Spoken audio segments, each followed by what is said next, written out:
I, 26F, remembered the exact sound the fork made when it fell from my dad's hand. It was a loud clatter against the polished wood of our dining table. The noise cut through our conversation about my recent promotion at work. My mom, Helen, and I both stopped talking at the same time. We turned to look at him. My dad, Frank, was a man who never dropped things. He was steady. He was the rock of our family. But in that moment, his face was pale and his eyes were wide with a confusion that terrified me. He tried to speak. His mouth opened, but only a small, choked sound came out. His hand, the one that had held the fork, went to his chest. He clutched at the fabric of his shirt. I stood up so fast my chair scraped loudly against the floor. My mom let out a little gasp, her hand flying to her mouth. Everything seemed to move in slow motion. Yet it was all happening too quickly. "Frank?" my mom said, her voice trembling. "Frank, what is it?" He did not answer. His eyes rolled back slightly and he started to slump forward in his chair. I rushed to his side, catching him before he could fall completely. His body was heavy, a dead weight against me. I felt a surge of panic, cold and sharp. "Call 911, I yelled at my mom. My voice sounded strange in my own ears, high and tight. She was frozen for a second, just staring at my dad's slack face. Then she seemed to snap out of it. She fumbled for her phone on the table, her hands shaking so badly she almost dropped it. I held my dad, trying to keep him upright, my mind racing. What was happening? A heart attack? A stroke? He had always been so healthy. He went for walks every morning. He ate salads for lunch. This could not be happening. I could hear my mom's shaky voice on the phone, giving our address to the operator. I lowered my dad gently to the floor, propping his head up with a decorative pillow from the sofa. I checked his pulse, my fingers pressing against his neck. It was there, but it felt weak and thready. His breathing was shallow. "They are on their way," my mom said, ending the call. She knelt beside me, her eyes filled with tears. "What do we do?" she whispered. "We just wait," I said, though the thought of waiting felt impossible. I wanted to do something. I wanted to fix him. But I was helpless. All I could do was hold his hand and whisper that it was going to be okay. That help was coming. I kept saying it over and over, as much for myself as for him. The wail of the siren grew closer and closer, a sound that was both a comfort and a confirmation of the nightmare we were in. When the paramedics finally burst through the door, they took over with a calm efficiency that I was grateful for. They asked questions I could barely answer. They put an oxygen mask on his face and strapped him to a gurney. I watched them work, feeling like a spectator in my own life. My mom and I followed the ambulance to the hospital in our car. The drive was a blur. I do not remember the traffic or the route we took. I just remember my mom sobbing quietly in the passenger seat and the sick, tight knot of fear in my stomach. At the hospital, we were sent to a small, sterile waiting room. The air smelled of antiseptic and anxiety. We sat on uncomfortable plastic chairs under the harsh fluorescent lights, waiting for news. Every time a doctor or nurse walked by, my head would snap up, my heart pounding. My mom paced back and forth, wringing her hands. Hours passed. It felt like an eternity. Finally, a doctor with a kind but weary face came into the room. He introduced himself as Dr. Evans. "Your husband had a severe internal hemorrhage," he said to my mom. "We have managed to stabilize him for now, but he has lost a lot of blood. His blood type is AB negative. It is quite rare. The hospital supply is critically low. We are trying to get more, but the quickest and safest option would be a direct donation from a family member." My heart leaped with a strange sense of relief. This was something I could do. This was how I could help. "I will do it," I said immediately, standing up. "I am AB negative. I have the same blood type as him. I have known since I was a teenager. I can donate." Dr. Evans looked at me, and then he looked down at the chart in his hands. He frowned slightly. "You're his daughter?" he asked. Yes, I said. I am Anna. He looked at the chart again, then back at me. There was a flicker of something in his eyes. Pity, maybe? Or confusion? I am sorry, he said, his voice gentle. But there must be some mistake. According to our records and the tests we just ran, you cannot be his biological daughter. You are not his blood. You cannot donate. The doctor's words hit me like a physical blow. I felt the air leave my lungs. My mind went completely blank. I stared at him, trying to process what he had just said. It did not make any sense. Not his blood? Not his daughter? It was impossible. It was a mistake. What are you talking about? I asked, my voice barely a whisper. Of course I am his daughter. He is my father. The doctor looked uncomfortable. He glanced at my mother, who had gone completely still. Her face was ashen. She was staring at the floor, refusing to meet my eyes. In that moment, a cold dread began to creep into the edges of my shock. Doctor, you must have made a mistake, I insisted, turning my full attention back to him. Run the tests again. There has been a mix-up. I have his blood type. I have always known I have his blood type. Miss, your blood type is AB negative, that is correct, Dr. Evans said patiently. But Mr. Miller's records show his blood group, and while it is also AB negative, the genetic markers we check for direct donations do not align.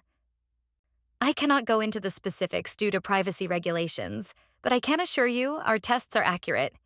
You are not a biological match. I felt my legs start to tremble. I reached out and grabbed the back of a chair to steady myself. Mom? I said, my voice cracking. I turned to her, desperate for her to clear this up. I needed her to laugh and say the doctor was crazy. I needed her to tell me this was all a horrible misunderstanding. But she did not. She just stood there, silent and pale, her eyes fixed on a spot on the linoleum floor. She looked small and broken. The silence stretched on, thick and suffocating. The doctor cleared his throat. We are doing everything we can to source the blood he needs, he said softly. We will keep you updated. He gave me one last sympathetic look before turning and walking out of the room, leaving my mother and me alone with the wreckage of his words. The moment the doctor was gone, I turned on my mother. The shock was starting to wear off, replaced by a surging wave of confusion and anger.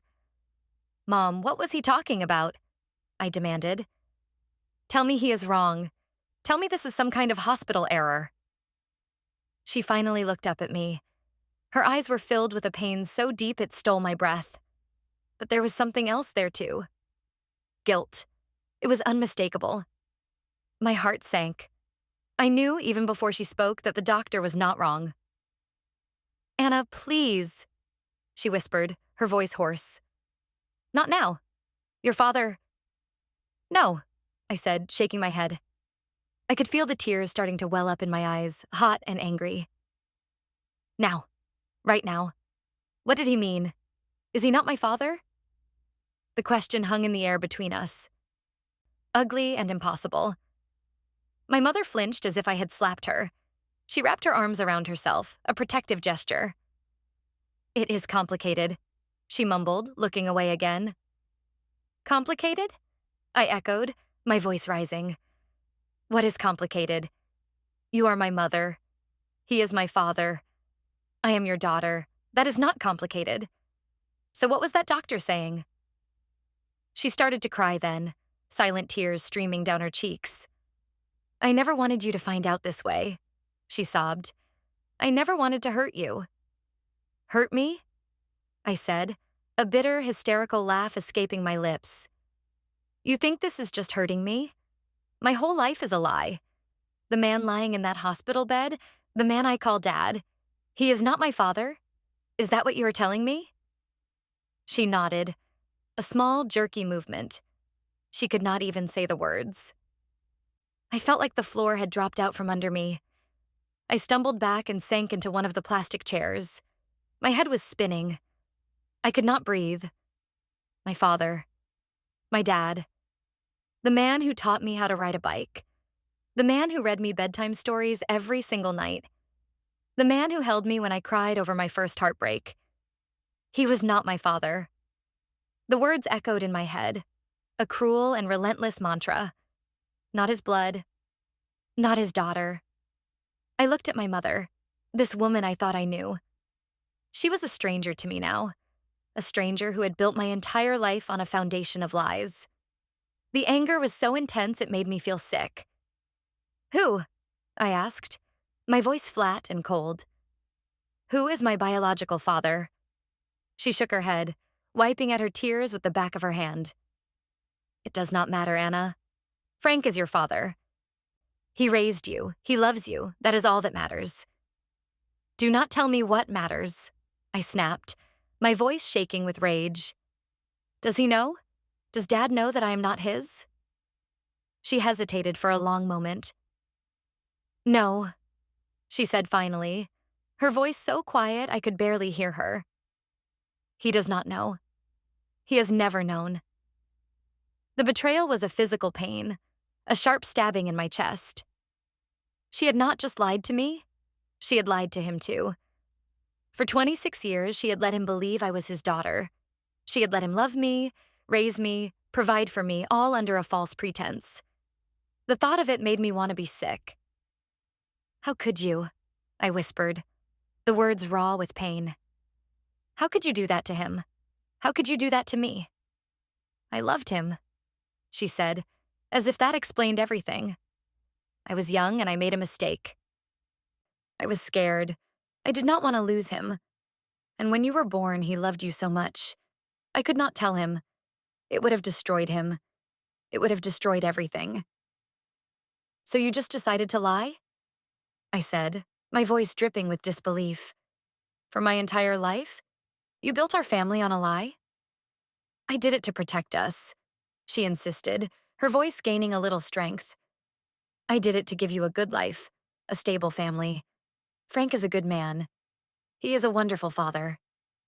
He is not my father, I said, the words tasting like poison in my mouth. I stood up, unable to sit still any longer. I started to pace the small room, my mind racing. Every memory I had of my childhood was now tainted. Every picture on the wall, every family vacation, every birthday party. It was all a lie. Anna, please try to understand, she pleaded, reaching out a hand toward me. I recoiled as if she had tried to burn me. Understand, I said, my voice rising again. I understand that my father is in a hospital bed right now, possibly dying, and I cannot even help him because you lied to me. I understand that the man who raised me has been living a lie for 26 years. What else is there to understand? I could not look at her anymore. I turned and walked out of the waiting room, needing to get away from her, from the smell of the hospital, from the truth that was suffocating me. I walked down the long, sterile corridor, my footsteps echoing in the silence. I did not know where I was going. I just knew I had to keep moving. I found an empty hallway near a side exit and leaned against the cool wall, finally letting the sobs I had been holding back rack my body. I cried for the man in the hospital bed. I cried for the little girl who had adored her father. And I cried for the woman I was now, a stranger to herself, her past erased and her future uncertain. My entire identity had been shattered in a single moment. I was not Anna Miller, daughter of Frank and Helen Miller. I was just Anna, and I had no idea who that was. The only thing I knew for sure was that nothing would ever be the same again. The secret was out, and it had already started to tear my world apart. I wondered if we could ever put the pieces back together. After what felt like an eternity, I composed myself enough to go back.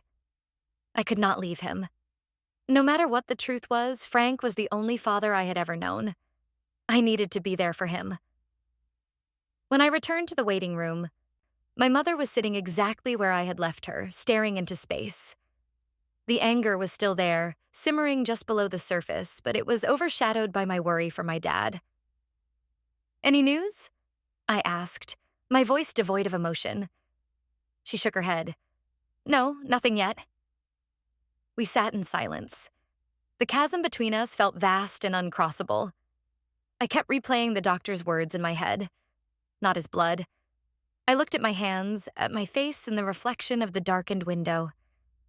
I tried to see a stranger there. I had always been told I had my father's eyes. Was that a lie too? Had I just imagined the resemblance because it was what I was supposed to see? My Uncle Robert, my dad's younger brother, arrived a short while later. He rushed into the waiting room, his face etched with worry. Helen? Anna? I came as soon as I heard. How is he? What happened? My mom launched into a shaky explanation of the collapse at dinner, the hemorrhage, the need for blood. She conveniently left out the part about me not being a match. I listened, my jaw tight. AB negative, Robert said, shaking his head. Always had to be difficult, even with his blood type. I am O positive. I am no good to him. He looked at me. What about you, Anna? You are the same as him, are you not? I felt my mother's eyes on me, a silent plea. I could not bring myself to lie, but I could not bring myself to tell the truth either. Not like this. Not in front of my uncle. The doctors are handling it, I said evasively, my voice flat. Robert frowned, sensing the tension in the room. He looked from my face to my mother's. Is everything all right? He asked. We are just worried. Robert, my mom said quickly, forcing a weak smile. It has been a long night. He seemed to accept her answer, but he kept glancing at me with a concerned expression. He sat with us, making small talk that I could not engage with. My mind was elsewhere, lost in a sea of questions. Who was this other man? Did he know I existed? Why did my mother choose to lie? Eventually, Dr. Evans returned. My heart jumped into my throat. He had a slightly more optimistic expression on his face. We located a supply of AB negative blood from a neighboring hospital, he announced. It is on its way. We are preparing him for the transfusion now. He is still in critical condition, but this gives him a fighting chance. A wave of relief washed over me, so powerful it made me dizzy. He was going to be okay. For now, that was all that mattered. The questions could wait. Can we see him? My mom asked. He is in the ICU, the doctor replied. Only immediate family, one at a time, for a few minutes. He looked at me and my mom. The phrase immediate family felt like another jab. I was not his immediate family. Not really. You go first, Mom, I said, my voice still cold. I needed a moment to process this new development, to prepare myself to see him. She nodded and followed the doctor out of the room. Robert looked at me. Anna, what is going on with you? You seem a million miles away. I took a deep breath. I liked my uncle. He had always been kind to me. He was my dad's brother. Maybe he deserved to know the truth. Or maybe he already knew. The thought sent a chill down my spine. How many people had been in on this secret? The doctor said I could not donate, I said, watching his face carefully. He said I am not a match. Robert's brow furrowed in confusion. What do you mean, not a match? You are his daughter. He said I am not his biological daughter, I said, the words feeling a little less foreign now that I had said them a second time. My uncle stared at me, his mouth slightly agape. He seemed genuinely shocked. A small part of me was relieved. At least he was not part of the lie. What? He said, his voice a low whisper. That is impossible. Anna, that doctor must be mistaken. My mom confirmed it, I said, my voice breaking on the last word. Robert sank back into his chair, running a hand over his face. He looked as stunned as I felt. Helen confirmed it? He repeated, disbelief lacing his voice. So Frank? Does he know? No, I said. He has no idea. My uncle let out a long, slow breath. He looked at me with an expression of profound sadness and sympathy. "Oh, Anna," he said, "I am so sorry." His simple, honest words of comfort were almost my undoing. I had to bite my lip to keep from crying again. We sat in silence for a few minutes, both lost in our own thoughts. The betrayal felt even bigger now, knowing that it had been kept from my dad's own family as well. When my mom returned from the ICU, her face was tear-streaked but relieved. "He is sleeping," she said, "but the nurse said his vitals are a little stronger now that the transfusion has started." She looked at Robert, then at me, and seemed to realize that I had told him. Her face paled. "Anna, you should not have—" "He deserved to know," I cut her off. "He is Dad's brother." Robert stood up, his face grim. He looked at my mother with an expression I had never seen him use before. It was cold and filled with disappointment. "How could you, Helen?" he asked, his voice low and dangerous. "How could you lie to my brother for all these years?" "You do not understand," she stammered. "Oh, I think I understand perfectly," he said, his voice laced with contempt. "You were a coward. You were so afraid of the consequences of your own actions that you built a life on a lie and dragged everyone else into it.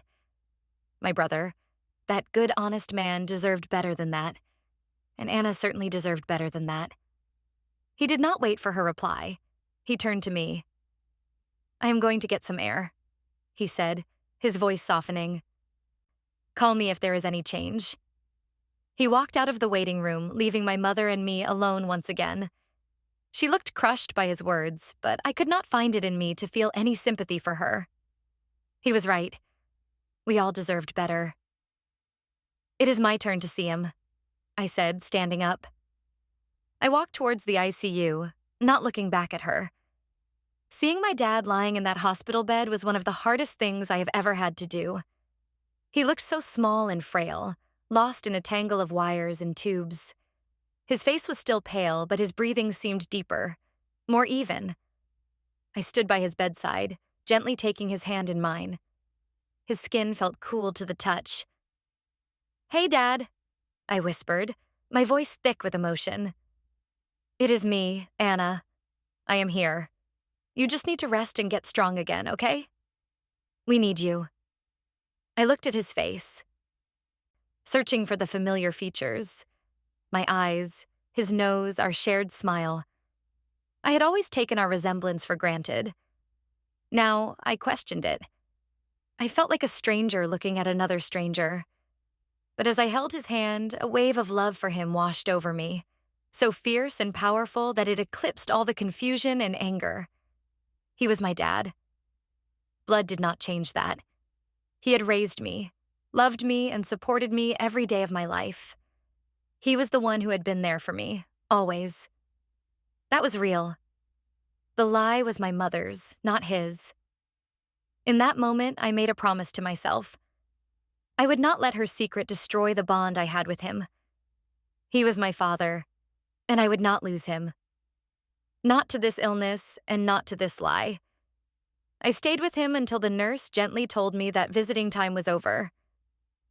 I squeezed his hand one last time and whispered, "I love you, Dad." As I walked out of the ICU, I felt a new sense of resolve hardening within me. The shock and grief were still there, but they were now mixed with a cold, clear determination. My mother thought she could control this narrative, that she could minimize the damage by telling me it did not matter. She was wrong. It mattered more than anything. I needed answers. I needed to know the whole truth, not just the part she was willing to tell me. And I was going to get it. My life had been turned upside down, and I was the only one who could set it right again. The first step was finding out who I really was. The next few days were a blur of hospital visits and tense, silent car rides with my mother. My dad's condition was slowly improving. He was moved out of the ICU and into a regular room. He was still weak, but he was awake and lucid. The doctors were optimistic about his recovery, though they said it would be a long road. Every time I saw him, he would smile, a tired but genuine smile that made my heart ache. "Hey, kiddo," he would say, his voice raspy. "Thanks for being here." "Of course, Dad," I would reply, forcing a smile of my own. Where else would I be?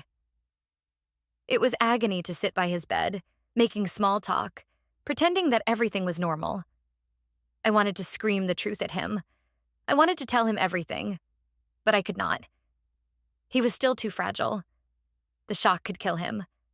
So I held it in, a toxic secret festering inside me.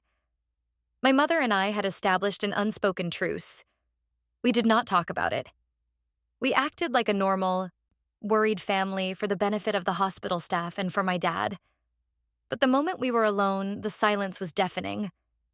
I could feel her watching me, her eyes filled with a mixture of fear and pleading.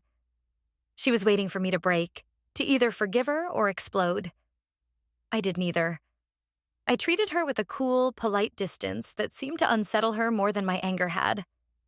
I spent my nights at our family home, a place that no longer felt like my own. I would lie awake in my childhood bed, staring at the ceiling, my mind racing. Who was I? Where did I come from? My mother had refused to give me a name. "It does not matter," she had said. But it mattered to me. It was the only place to start. I decided to begin my search in the house. It was a violation of privacy, but I felt I was entitled to it. My whole life had been a violation of my right to know the truth. I waited until my mother was at the hospital for her visiting slot. I knew I had a 2-hour window. I started in the attic. It was dusty and filled with forgotten things. Old Christmas decorations, boxes of my childhood drawings, my dad's college textbooks. I searched for anything that looked out of place. A hidden box, a locked diary, anything from the year before I was born. I spent an hour up there, my hands and clothes covered in dust, but I found nothing. I moved on to my parents' bedroom, my heart pounding with a mixture of guilt and anticipation. I went through my mother's closet first, checking the pockets of old coats, the bottoms of shoeboxes. Nothing. Then I went to her jewelry box. It was a long shot, but I was desperate. Tucked away in a small, velvet-lined compartment at the very back, underneath a tangle of old necklaces, I found a small, tarnished silver locket. I had never seen it before. My fingers trembled as I opened it. Inside, there were 2 tiny pictures. On one side was a photo of my mother, looking impossibly young, maybe 21 or 22. On the other side was a picture of a man I did not recognize. He had dark, wavy hair and intense eyes. He was smiling, a wide, confident grin. He was handsome, and he was a complete stranger. My heart started to beat faster. Was this him? My biological father? I took out my phone and snapped a picture of the photo, my hand shaking so badly it took me 3 tries to get a clear shot. I put the locket back exactly where I found it and closed the jewelry box. I had a face. Now I needed a name. I continued my search. My resolve strengthened. I went to the old roll-top desk in the study, a place where my mom kept important documents. I sifted through files of old bills, insurance papers, and tax returns. In a folder labeled Personal, tucked between old birthday cards and letters from her parents, I found it. It was a small folded piece of paper, a birth announcement. But it was not mine. It was for a baby boy named Michael, born to a college friend of my mother's. Tucked inside the announcement was a photograph of the friend and her husband holding their new baby. On the back of the photo, there was a handwritten note. "Helen, he looks just like his daddy. I am so happy for you and Mark. Cannot wait for you to come visit and for our little ones to meet. Love, Sarah." Mark. The name hit me like a punch to the gut. Mark. The man in the locket. The man with the dark wavy hair. My father. I read the note again and again. "I am so happy for you and Mark." My mother had been with this man. They had been happy. They had been expecting me. What happened? Why did she end up with Frank? I took a picture of the note as well. I now had a face and a first name. It was not much, but it was more than I had a few hours ago. It was a start. I put everything back exactly as I had found it, making sure there was no trace of my search. I went back to my room and sat on my bed, staring at the pictures on my phone. The man in the locket. Mark. I looked at his face, trying to see myself in him. Did I have his eyes? His smile? It was hard to tell from the tiny, faded photograph. My mother came home an hour later. She found me sitting in the living room, staring into space. How was he? I asked, my voice carefully neutral. He is doing better, she said, her voice tired. He ate some soup. He asked where you were. I was tired, I said. I needed a rest. She nodded, accepting my excuse. She sat down in the armchair opposite me, the silence stretching between us. I decided to test the waters. I had to know how she would react. I have been thinking, I said, my voice calm and even. I want to know his name.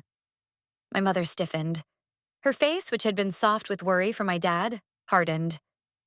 Anna, I told you it does not matter. It matters to me, I said, my voice firm. I have a right to know. What was his name? Stop it, she said, her voice sharp. You are going to upset yourself for no reason. Frank is your father. That is the only name you need to know. He is not my biological father, I countered, my patience wearing thin. And you do not get to decide what I need to know. You lost that right when you decided to lie to me for 26 years. So I am asking you again. What is his name? She stood up, her hands clenched into fists at her sides. I will not discuss this with you. You are being selfish. Your father is in the hospital, and all you can think about is this? About some man from my past who means nothing? He is not just some man from your past, I said, my voice rising to match hers. He is a part of me. Whether you like it or not, his blood is running through my veins. I deserve to know who he is. You will destroy this family, she hissed, her eyes flashing with a mixture of anger and fear. Is that what you want? To tear everything apart because you cannot let the past go? You are the one who built this family on a lie, I shot back. I am just trying to find the truth, a truth you have denied me my entire life. The truth is that Frank loves you, she said, her voice trembling. And if you tell him, you will break his heart. You will destroy him. Is that worth it to you? Just to satisfy your curiosity? She was trying to manipulate me, to use my love for my dad against me. The thought made me sick. I looked at her, at the desperation in her eyes, and I realized she would never tell me anything willingly. She was too afraid of the consequences. If I wanted answers, I would have to find them myself. Fine, I said, my voice cold as ice. Do not tell me, but do not think for 1 second that this is over. I will find out. One way or another, I will find out the truth. I stood up and walked out of the room, leaving her standing there, her face a mask of shock and fear. I went up to my room and closed the door. I knew what I had to do. I had a face and a name, and I had the name of my mother's friend, Sarah, the one who had sent the birth announcement. It was time to find her. If anyone knew the truth about my mother and a man named Mark, it would be her. Finding Sarah was easier than I expected. My mom had a few old photo albums, and I found one from her college years. There were several pictures of her with a smiling, red-haired girl labeled Me and Sarah 1995. I did not know Sarah's last name, but my mother had mentioned her college a few times. A quick search of the university's alumni network for a woman named Sarah, who graduated around the same time as my mother, gave me a few possibilities. I cross-referenced them with social media until I found a profile with a picture that matched the red-haired girl from the photo album. Sarah Connolly, now Sarah Peterson. She lived just 2 states away. I spent the next day wrestling with what to do. Should I call her? Email her? Just show up at her door? Each option felt impossibly awkward and fraught with risk. What if she refused to talk to me? What if she called my mother and told her I was looking for her? In the end, I decided to call. It felt less intrusive than just appearing on her doorstep. I found her number through a public records search. My hand was shaking as I dialed. It rang 3 times before she answered. Hello? A friendly voice said. Hello, I said, my own voice sounding small and unsteady. Is this Sarah Peterson? It is, she said. Who is this? I took a deep breath. My name is Anna Miller. My mother is Helen Miller. I think you two were friends in college. There was a pause on the other end of the line. For a second, I thought she was going to hang up. Helen Miller, she said slowly, her voice changing. The friendliness was gone, replaced by a cautious curiosity. Wow, I have not heard that name in a very long time. How is she? She is okay, I said, not wanting to get into the details of my dad's health. Listen, I know this is going to sound strange, but I was hoping I could ask you a few questions about the time you and my mom were in college. There was another long pause. Why? Sarah asked, her voice wary. What is this about, Anna? I decided that honesty was the only way to go. I could not risk her thinking I was some kind of scammer or crank caller. I recently found out that the man who raised me, Frank Miller, is not my biological father, I said, the words still feeling foreign on my tongue. My mother refuses to tell me anything about my real father. I found an old photo of you and her, and a birth announcement you sent her. You mentioned a man named Mark. I think he might be my father. I was hoping you could tell me about him. The silence on the other end of the line was so complete that I thought the call had been disconnected. Hello? I said. Are you still there? I am here, she said, her voice a faint whisper. Oh my God. Mark, she never told you? She never told me anything, I said. A wave of relief washing over me. Sarah knew. She knew who he was. I cannot believe her, Sarah said, her voice filled with a mixture of shock and anger. After all these years, to not tell you? Or Frank? Does Frank know? No, I said. He does not know. She let out a long, heavy sigh. That poor man, and poor you. Anna, I am so sorry you are in this position. Can you just tell me about him? I pleaded. Please, anything you know? His last name? What happened between him and my mom? His name was Mark Jensen, she said. He and your mother were inseparable in college. They were going to get married. Everyone thought so. They were so in love. Mark Jensen. I repeated the name in my head. It felt real. Solid. What happened? I asked again. It is a long story, Sarah said. And honestly, I probably should not be the one to tell you. It is your mother's story. My mother will never tell me, I said, my voice hardening. She is too afraid. Please, Sarah, I have a right to know. She was quiet for a moment, and I could hear her thinking. Okay, she said finally. You do have a right to know, but not over the phone. This is not a phone conversation. Can you travel? Can you come here? Yes, I said without hesitation. I can be there tomorrow. All right, she said. I will text you my address. We can talk then. We said our goodbyes and hung up. I stared at my phone, my heart pounding. Mark Jensen. I had a full name. And I had an ally, someone who was willing to tell me the truth. For the first time since this nightmare began, I felt a flicker of hope. I told my mother I was going to visit a friend for a couple of days. I said a friend from work was having a personal crisis and needed me. It was a flimsy excuse, but she was so wrapped up in her own fear and guilt that she barely questioned it. She just nodded and told me to be careful. The drive to Sarah's house the next day was surreal. I felt like I was in a movie, on a quest to uncover a hidden past. I was nervous, but also incredibly focused. I stopped for gas and coffee, my mind replaying my phone call with Sarah. She had sounded genuinely upset for me and angry at my mother. It gave me confidence that she would be on my side. Sarah lived in a charming little blue house in a quiet suburban neighborhood.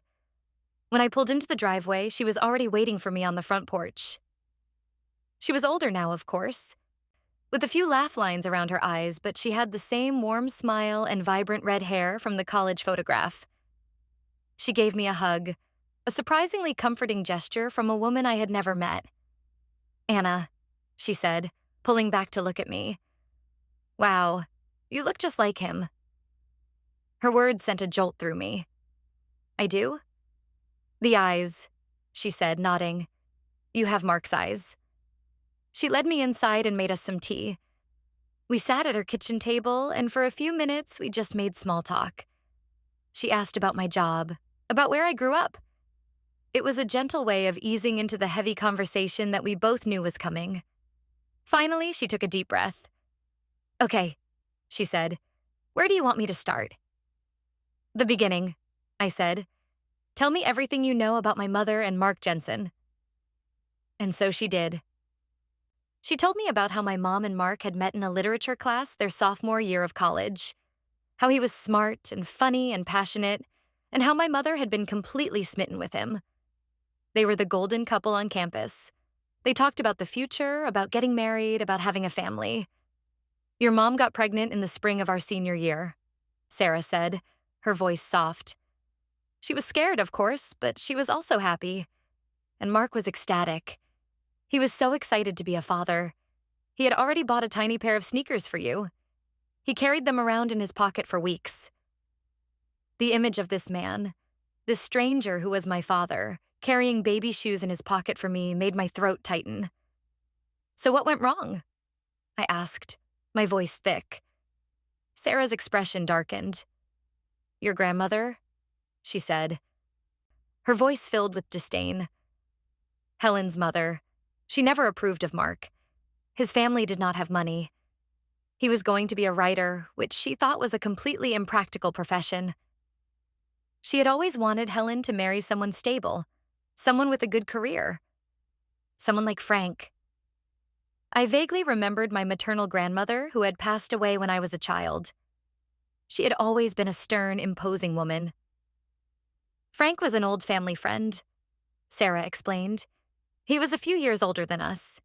He had a good job in accounting, a house, a future. Your grandmother adored him. She was always pushing him on Helen, even when she was with Mark. When Helen told her parents she was pregnant, Sarah continued, her mother went ballistic. She saw it as her chance to get rid of Mark for good. She told Helen that Mark would never be able to provide for her and a baby, that he would ruin her life. She threatened to cut Helen off completely if she did not end things with him. My mom was always so desperate for her mother's approval, Sarah said with a sad shake of her head. She was torn. She loved Mark, but she was terrified of disappointing her mother and being left with nothing. What did she do? I asked, though I was starting to guess the answer. She panicked, Sarah said. Her mother came up with a plan. She convinced Helen to tell Mark that she had miscarried, that she had lost the baby. I gasped. The cruelty of it was breathtaking. She told him I was dead? Sarah nodded, her eyes filled with pity. Yes. She told him the relationship was too painful to continue after the loss. And she broke up with him. He was devastated, absolutely shattered. He left town a few weeks after graduation. I do not think he ever recovered from it. I felt sick to my stomach. This was so much worse than I could have ever imagined. My mother had not just hidden my existence from him. She had made him believe I was gone forever. And Frank? I asked, my voice a whisper. Her mother arranged it all, Sarah said. She pushed a heartbroken Helen into Frank's arms. He was kind and stable, and he cared for her. He was the perfect solution. They got married a few months later. When you were born, everyone just assumed you were Frank's baby, born a little premature. Helen moved away, cut off most of her old friends, and started her new life. She never looked back. I sat there in stunned silence, trying to absorb the sheer weight of the deception, my grandmother's ambition, my mother's cowardice. They had not just lied to me and Frank. They had destroyed a man's life. They had stolen a father from his child and a child from her father. Does he know? I asked. Does Mark know I am alive? Sarah shook her head. How could he? As far as he knows, his baby died before it was ever born. He has no idea you exist, Anna. The pain of that was a physical ache in my chest. He was out there somewhere. A man who had wanted me, who had been excited to be my father. and he had spent the last 26 years thinking I was dead. Where is he now? I asked. Do you know? I lost touch with him years ago, Sarah said sadly. The last I heard, he had moved out west. To Oregon, I think. He became a teacher. English literature. Just like he always wanted. Oregon. He was a teacher. These small details felt like precious gems. Thank you, Sarah, I said, my voice choked with emotion. Thank you for telling me the truth. You deserve to know, she said, reaching across the table and squeezing my hand. What are you going to do now? I did not have an answer for her. My mind was a whirlwind of grief and anger. I had found the truth, but the truth was a monster. It was uglier and more painful than I could have ever imagined. I knew one thing for sure, though. I could not let this lie continue. My mother and grandmother had made their choices. Now it was time for me to make mine. I had to find him. I had to find Mark Jensen and tell him that his daughter was alive. And then I had to face my mother with the full, unvarnished truth. There would be no more secrets. The time for hiding was over. The drive back home was filled with a tumultuous mix of emotions. Anger at my mother, a deep, profound sadness for Mark, and a strange, fluttering hope about the future. I had a name and a story. I had a direction. The first thing I did when I got back to my room was to start searching online for Mark Jensen in Oregon. There were several, but I narrowed it down based on his approximate age and his profession as an English teacher. I found a staff page for a high school in a small town just outside of Portland. There he was, a recent photo of a man with kind eyes, silvering at the temples, but with the same dark, wavy hair from the locket. It was him. My heart did a painful flip in my chest. I found his email address on the school website. I stared at it for a long time, my finger hovering over the keyboard. What could I possibly say? Hello, you do not know me, but I am the daughter you think died 26 years ago? It sounded insane. I decided to wait. I needed to confront my mother first. I needed to give her one last chance to tell me the truth herself. And I needed to do it before I told my dad.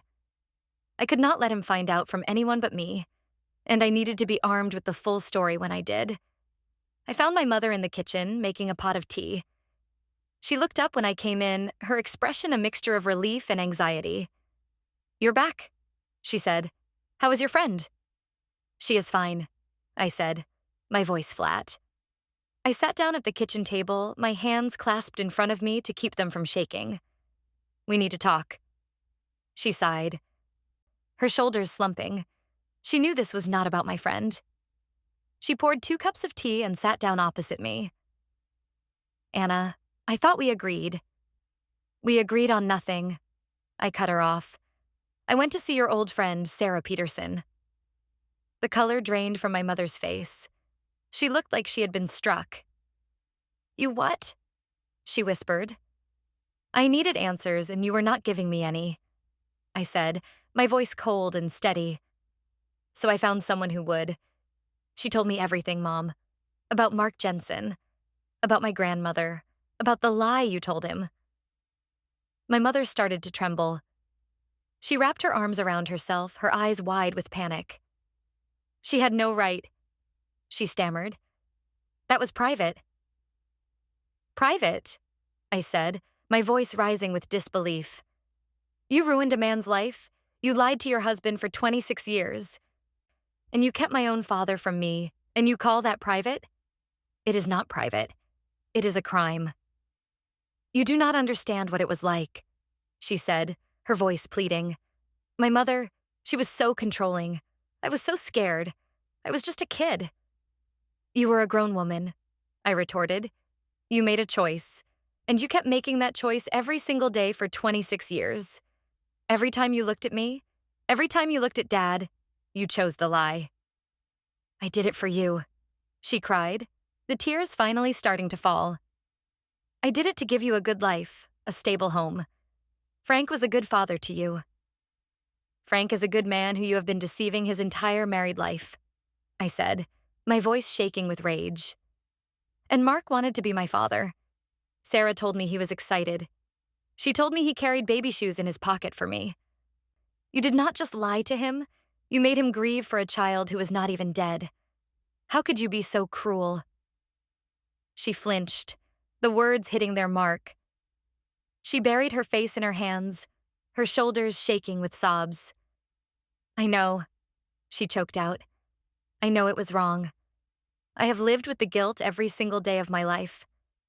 There has not been a day that I have not thought about him, about what I did. Guilt is not enough, I said, my voice hard. It does not change anything. It does not give me back my father.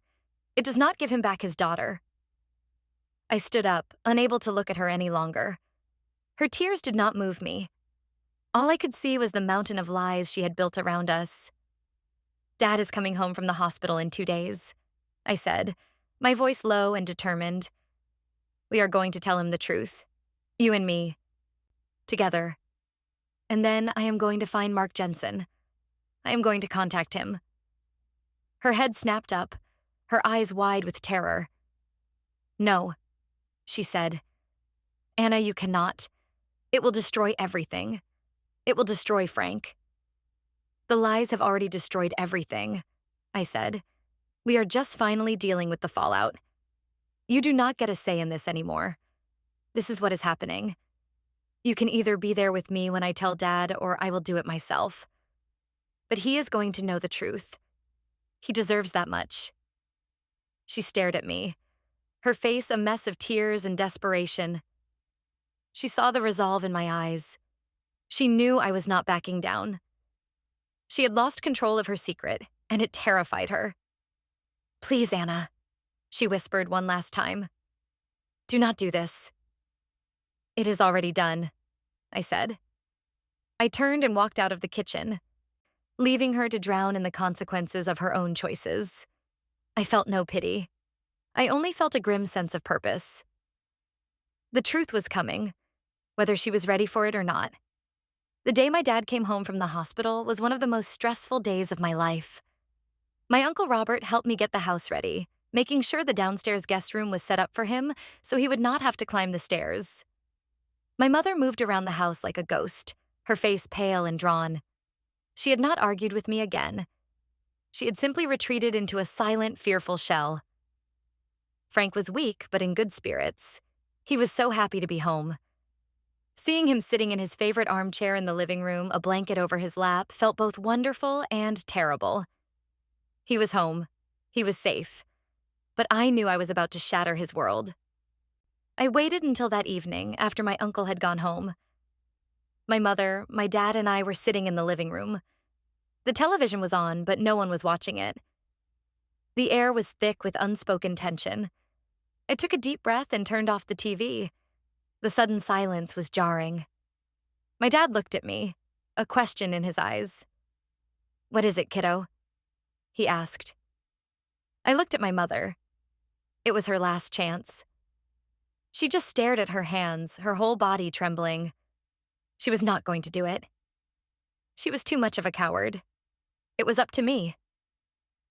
Dad, I began, my voice shaking slightly. There is something we need to tell you. Something you should have been told a long time ago. He frowned, his expression growing serious. He looked from my face to my mother's. Helen, what is going on? You are both acting so strangely. I took another deep breath.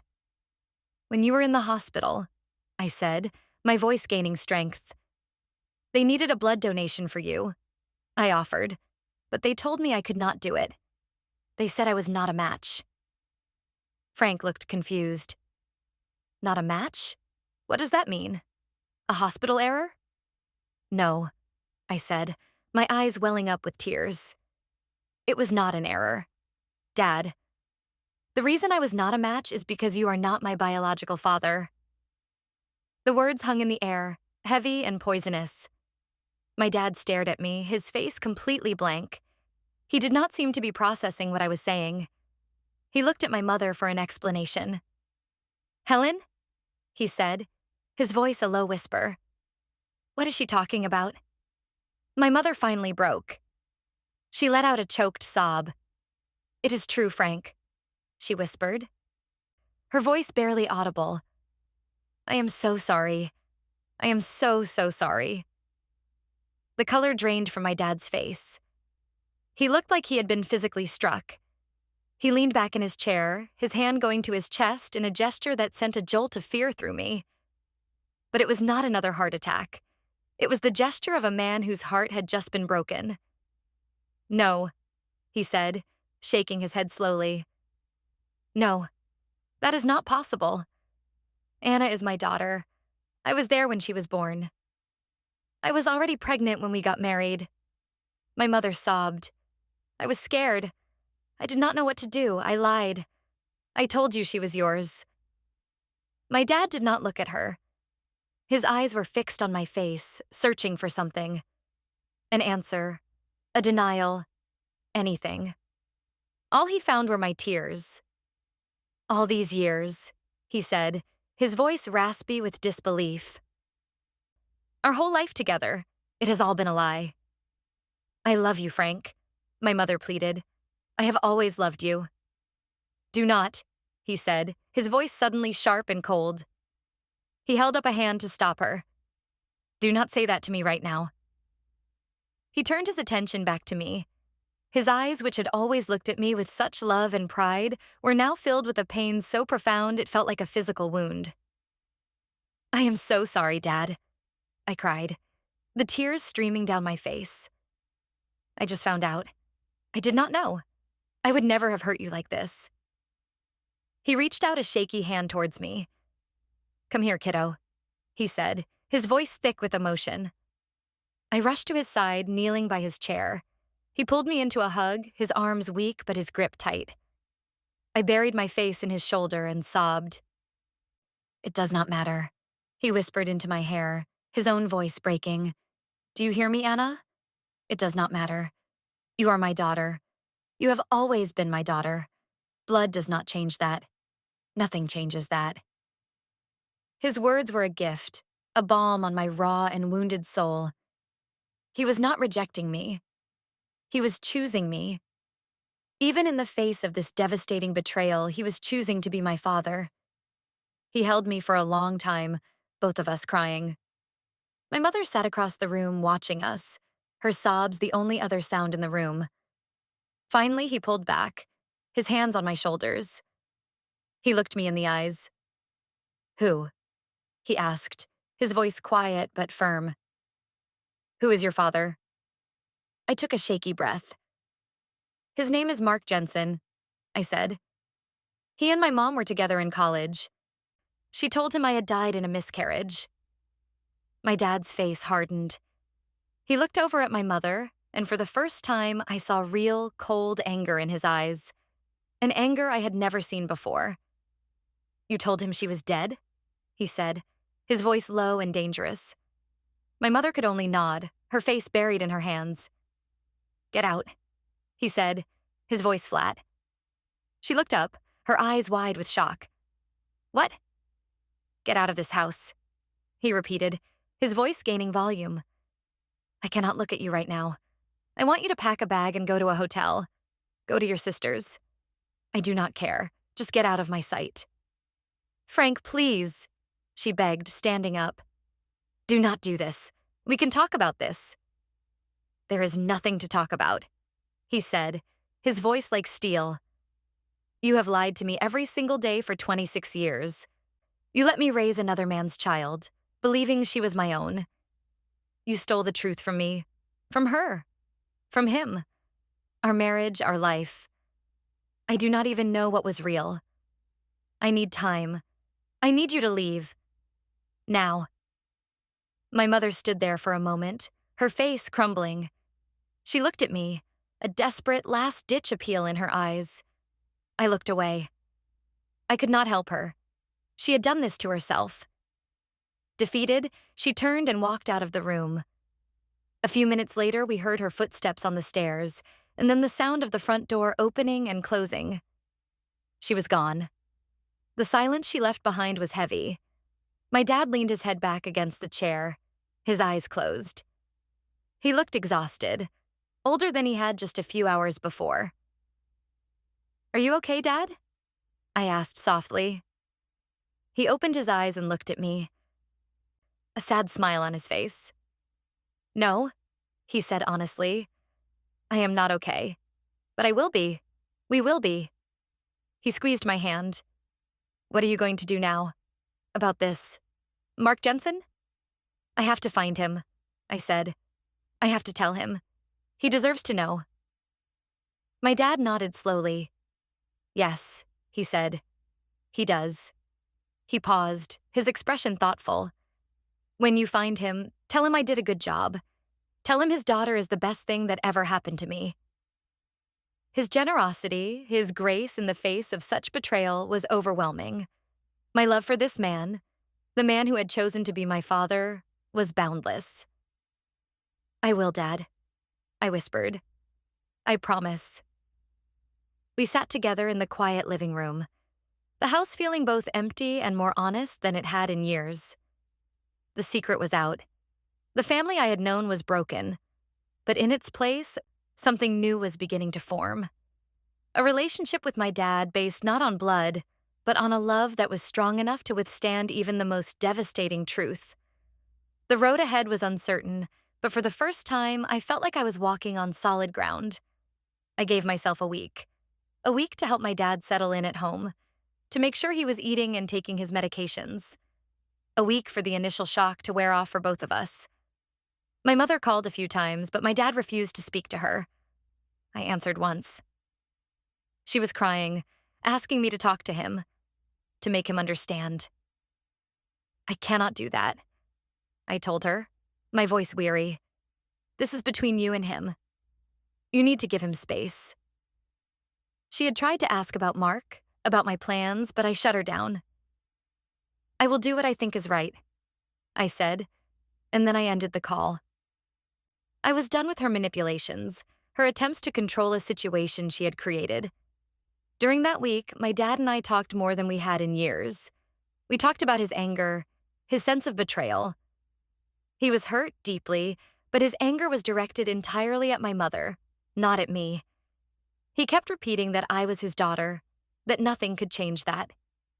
He asked me about Mark, and I told him everything Sarah had told me. He listened quietly, his expression sad. "What a waste," he said softly when I was done.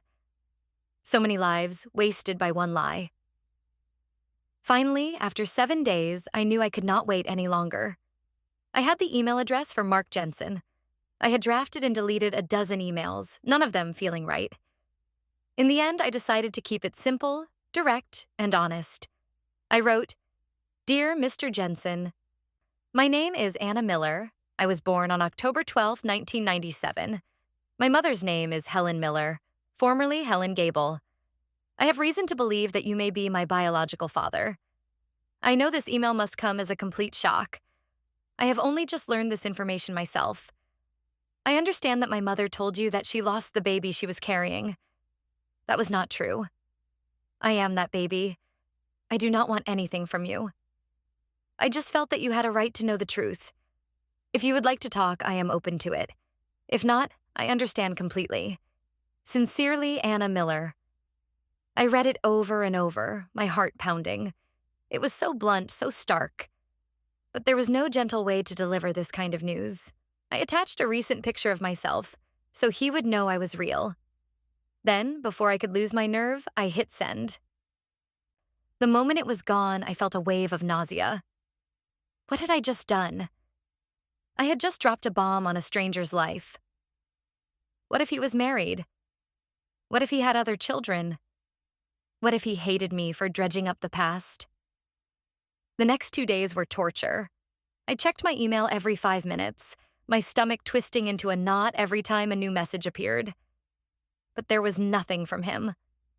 I started to think he had deleted it, that he thought it was a scam or a cruel joke. I started to regret sending it. Then, on the third morning, it was there. An email with the subject line, "Anna Miller." My hands were trembling so badly I could barely click on it. The email was short. "Anna, I have read your email 100 times. I do not know what to say. I need some time to process this. Can we speak on the phone? Please send me your number, Mark. I stared at his words, my eyes filling with tears. He had replied.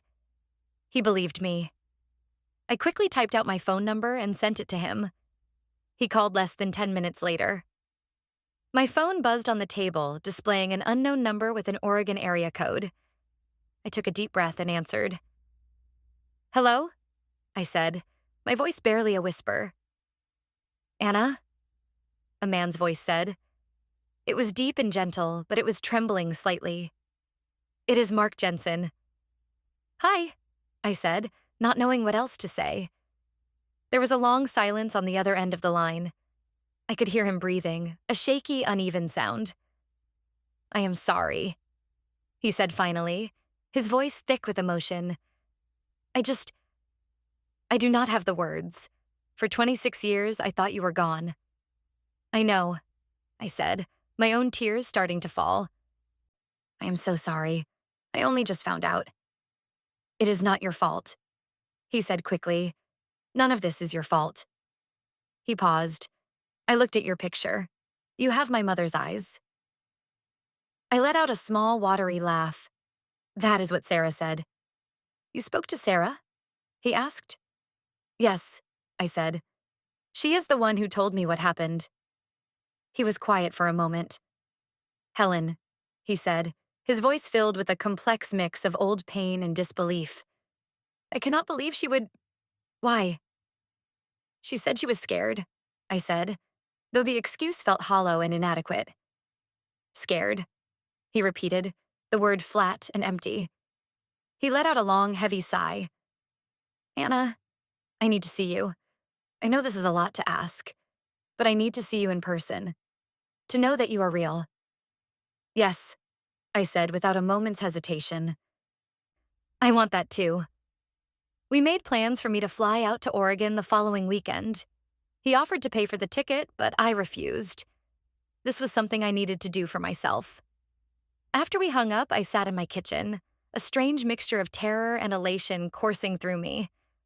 I was going to meet my father. Telling Frank was nerve-wracking. I was worried he would feel threatened or replaced. But when I told him I was going to Oregon to meet Mark, he just nodded. Good, he said. You should. It is the right thing to do. He looked at me, his expression serious. Just remember, kiddo, no matter what happens, you always have a home here. I am your dad. That will never change. His unwavering support gave me the strength I needed. The flight to Portland was the longest flight of my life. My mind was racing with a million questions and fears. What would we talk about?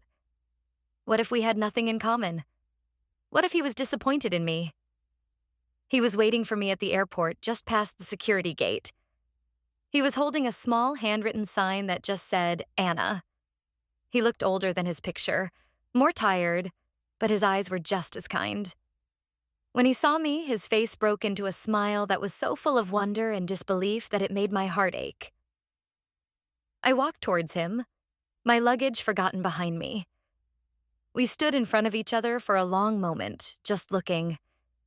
It was like looking into a strange mirror. I could see the resemblance now, in the shape of his jaw, the curve of his smile. He was the first to move. He opened his arms and I walked into them. He held me tightly, and I could feel his shoulders shaking. I buried my face in his chest, and for the second time in my life, I cried in the arms of my father. This man I had never known. This man who had mourned me for 26 years. It felt like coming home to a place I had never been. You are real, he whispered, his voice choked with emotion. You are really here. We spent the weekend talking. It was not awkward at all. It was easy, natural. We had a lifetime of catching up to do. He told me about his life, how he had thrown himself into teaching after my mother left him, how he had eventually married, but the marriage had not lasted. He had no other children. I think a part of me was always broken, he said, his voice quiet. After losing you, I never really let anyone else in. Not completely. I told him about my life, about Frank, about my job. I showed him pictures of me growing up. He looked at each one with an intensity that was almost painful, his eyes tracing the face of the daughter he had never known. "Frank sounds like a good man," he said after I told him the whole story. "He raised you well. I am grateful to him for that." There was no jealousy in his voice, only a deep, sincere gratitude. On my last day, he took me to his house. It was a small, cozy place filled with books. In his study, on a shelf behind his desk, there was a small carved wooden box. "I want to show you something," he said. He opened the box. Inside, nestled on a bed of worn velvet, was a tiny pair of white baby sneakers. "I told you I bought them for you," he said, his voice thick. "I could never bring myself to get rid of them." He picked them up and placed them in my hand. They were so small, so perfect. I closed my fingers around them, the reality of everything that had been stolen from us hitting me with a fresh wave of grief. "I am so sorry," I whispered, the tears falling freely now. "Do not be sorry," he said, his own eyes wet. "We cannot change the past, but we have the future. We have today." When he drove me to the airport, we did not say much. There was nothing left to say. We hugged for a long time at the gate. "This is not goodbye," he said. "This is just the beginning." "I know," I said, smiling through my tears. As I flew home, I felt a sense of peace that I had not felt in weeks. I had found my father, and in doing so, I had found a missing piece of myself. When I got home, Frank was waiting for me. He looked at my face and smiled. "It went well then?" he said. "It went well, Dad," I said, and I gave him a hug. A few days later, my mother called. She wanted to meet. She said she was ready to talk, to answer any questions I had left. I agreed to meet her at a neutral place, a quiet coffee shop in town. She looked terrible. She had lost weight, and there were dark circles under her eyes. She looked older, smaller. The anger I had felt towards her had faded, replaced by a kind of weary sadness. "I have been doing a lot of thinking," she said, her voice quiet. "About what I did. There is no excuse for it. I was a coward. I was selfish, and I am so, so sorry, Anna. For everything." Her apology sounded sincere, but it was too little. Too late. "I met him," I said, my voice even. "I met Mark." She flinched, but she nodded. Is he okay?" "He is a good man," I said. "A man who has spent the last 26 years grieving for a daughter he never got to meet. A man whose life you ruined because you were afraid of your mother." She started to cry again, but this time I just watched her. "I have talked to a lawyer," she said, wiping her eyes. "I am giving Frank the divorce he wants. I am not going to fight him on anything. The house, the money. He can have it all. It is the least I can do." "That is between you and him," I said. "I know I have no right to ask this," she said, her voice pleading. "But can you ever forgive me?" I thought about it for a long moment. I thought about the lies, the pain, the years of deception. I thought about Frank, and I thought about Mark. And I thought about myself, the woman I was becoming in the wake of all this. "I do not know," I said honestly. "Right now, all I feel is empty when I look at you. Maybe that will change one day. But I cannot promise you anything. You broke my trust, and I do not know if you can ever earn it back." She nodded, accepting my words with a sad resignation.